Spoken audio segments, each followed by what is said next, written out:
দীর্ঘদিন পরে অত্যন্ত সুষ্ঠু সুন্দরভাবে এই ইলেকশন শুরু হয়েছে। বিশেষ করে আমি খুশি এই কারণে, এই ইলেকশনটা আসলে শুধু জাহাঙ্গীরনগর পরিবারের চাহিদা ছিল না, এটা ছিল সমগ্র বাংলাদেশের জনগণের চাহিদা ছিল। তা আমরা এই দায়িত্ব নেওয়ার পরে আমরা প্রায় বিগত 9 মাস অক্লান্ত পরিশ্রম করে এই আয়োজন করার চেষ্টা করেছি এবং আমরা গত রাত প্রায় 3টা পর্যন্ত থেকে দেখেছি। প্রত্যেকটা জায়গায় আমরা ভিজিট করেছি এবং কোথাও কোনো আশা করার কোনো সমস্যা নেই।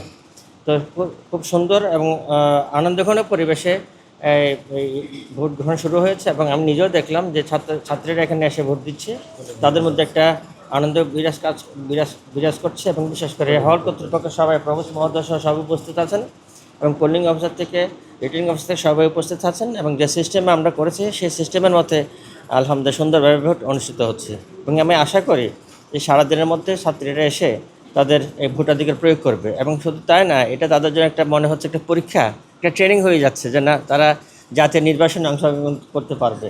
তো সুতরাং আপনাদের সহযোগিতা চাই যে আমরা অত্যন্ত সুন্দরভাবে নির্বিঘ্নে এই নির্বাচনের কাজ শেষ করতে পারি। নির্বাচনের নিয়ম মাফিক 5টা হল সর্বশেষ টাইম, তবে এর মধ্যে শেষ না হয় যারা কিউতে থাকবে, লাইনে থাকবে, তারা সবাই ভোট দেওয়ার সুযোগটা পাবে এবং সেটা আমরা নিশ্চিত করব যে যারা লাইনে আছে যদি টাইম পার হয়ে যায় তারাও যেন ভোটাধিকার অধিকার প্রয়োগ করতে পারে, কোনো অসুবিধা হবে না। ফলাফল আমরা চেষ্টা করছি যত দ্রুত সম্ভব, আমরা চেষ্টা করছি একেবারে ট্রান্সপারেন্ট থাকার জন্য। আমরা দুইভাবে গণনা করব, মেশিন দিয়ে গণনা করব এবং অনেকে আবার যেহেতু একটা সমস্যা তৈরি হয়েছে বিভিন্ন জায়গাতে, একদিকে মেশিনে করব, সেটা আবার ম্যানুয়ালও করব, যেন আমরা একটা ম্যাচিং করতে পারি। সুতরাং সর্বোচ্চ স্বচ্ছতার সাথে আমরা ফলাফল দেওয়ার চেষ্টা করব দ্রুততর সময়ের মধ্যে এবং সেখানে আমাদের সমস্ত এজেন্ট প্রত্যেক পক্ষ থেকে থাকবে এবং আমরা বড় বড় ডিসপ্লে বোর্ড দিয়েছি এবং এই গণনা কার্যক্রমটা বাইরে থেকে সাধারণ লোকও দেখতে পারবে। হ্যাঁ, ভিতরে কী হচ্ছে, কীভাবে আমরা কত স্বচ্ছতার সাথে সে ফলাফল তৈরি করছি সেটা বাইরে থেকে দেখতে পারবে।